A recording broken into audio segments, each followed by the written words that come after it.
welcome to my channel. Well, we've got a new addition to the dinosaur family.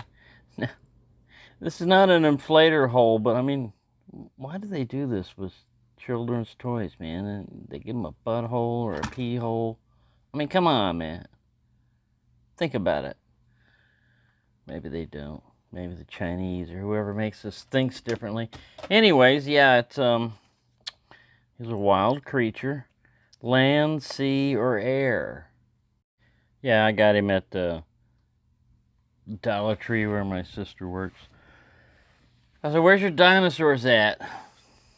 Dinosaurs? I said, yeah, you gotta have some dinosaurs around here somewhere. But anyways, we're not talking about him.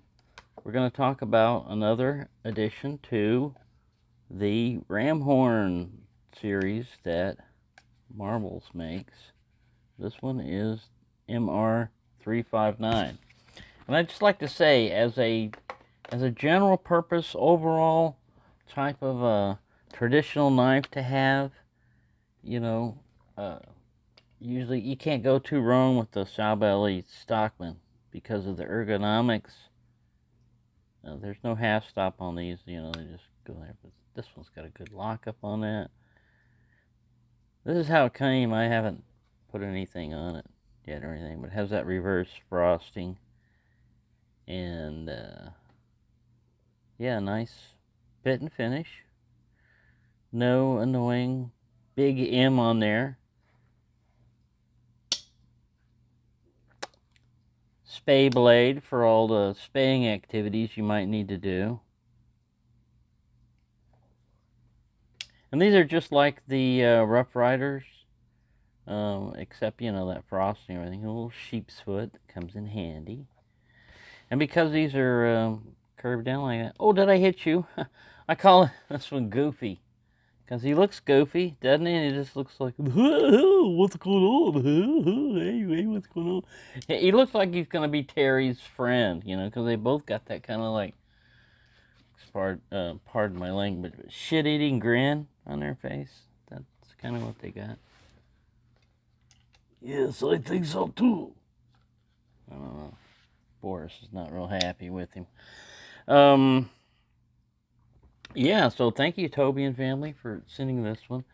New people that hear me say Toby and family might be confused. I answered one question about that because it pops up from time to time. And Toby is just someone who watched my videos. His whole family watched the videos and they liked it. And he sent me a message saying, can I send you something? And I said, yeah, sure, you know, thank you. And he continued sending something, and he hasn't stopped, so I appreciate it, but that's why you keep hearing it a lot, because of all the knives that he sends. But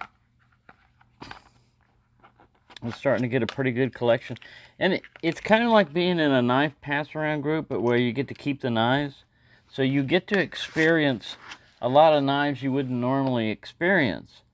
And you never know what they're going to be. But, you know, I had already got this one before I even, you know, knew about Toby and family. And he started sending these other ones. I think I had the Barlow already. I had this one and this one. And he sent these to the Canoe and the Saw-Belly Stockman. It's about the same size as the Canoe or the Barlow. We can get some measurements if you like. But I really appreciate anyone that supports my channel. I mean, even just by watching it. But there's some other people that, you know, I've had an anonymous viewer support the channel enough that we're not going to have to worry about shipping cost on the monthly giveaway type of thing for a while. So I really appreciate that. Anonymous, you know who you are. Thank you a lot for that. But yeah, so we got like about almost a 4-inch, about a 4-inch. Depends on how you look at it. And your main blade like I said, there's a nice snap on it. Let me see what the pull is on this guy after I get this measured out here. So yeah, you got a little over about a 2.5 inch cutting edge or so. Pretty close. 2 3/8 would be closer. And 2 3/4 inch overall length of the blade. If you jab it all the way in, oh man, he's gonna get cut up over there. Goofy guy, man, I told you.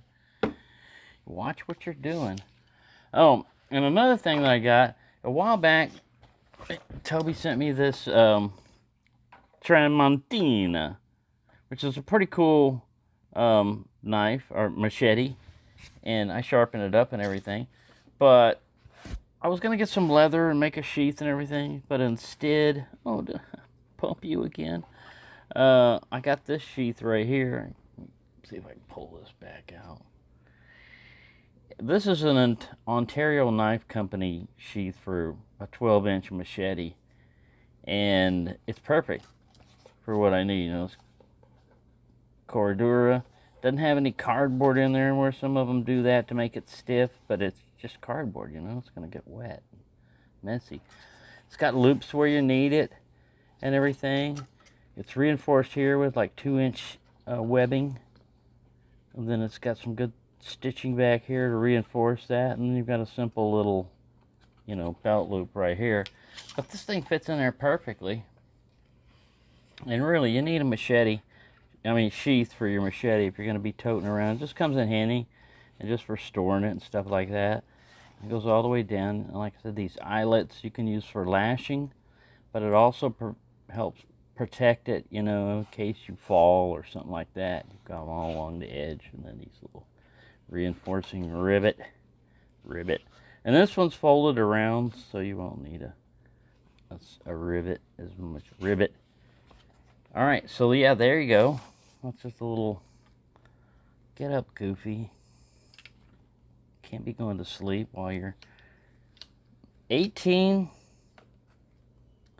M plus.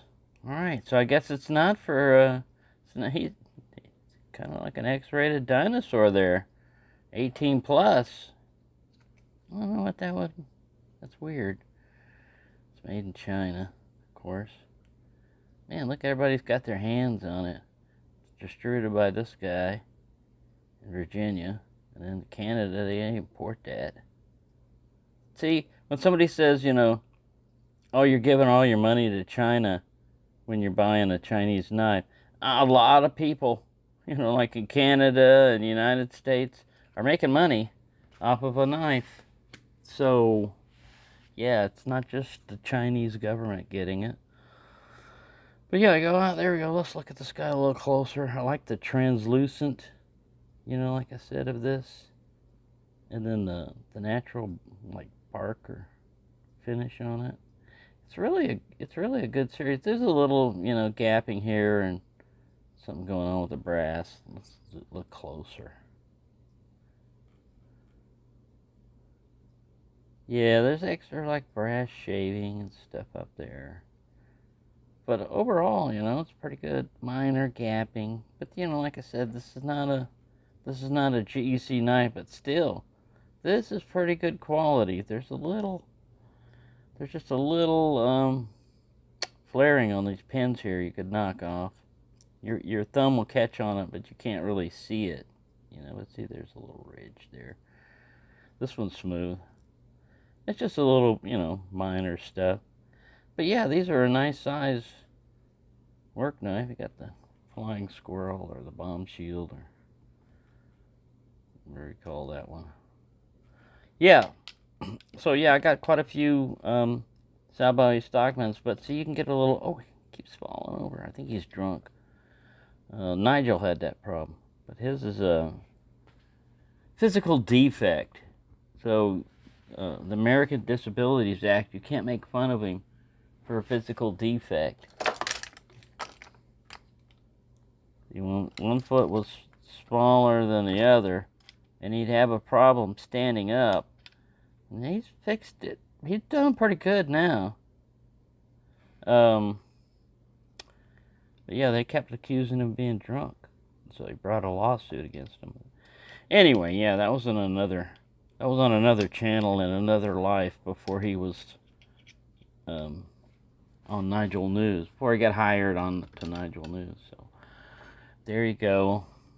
Sorry to drag this off and tell you about all the drama that's been going on in the dinosaur and cat land here, but yeah, and you can't forget Terry. He's got to jump in, yeah. What's going on? What's happening? Can I be your buddy? Can we be buddies? No, okay. Quit that. Get away.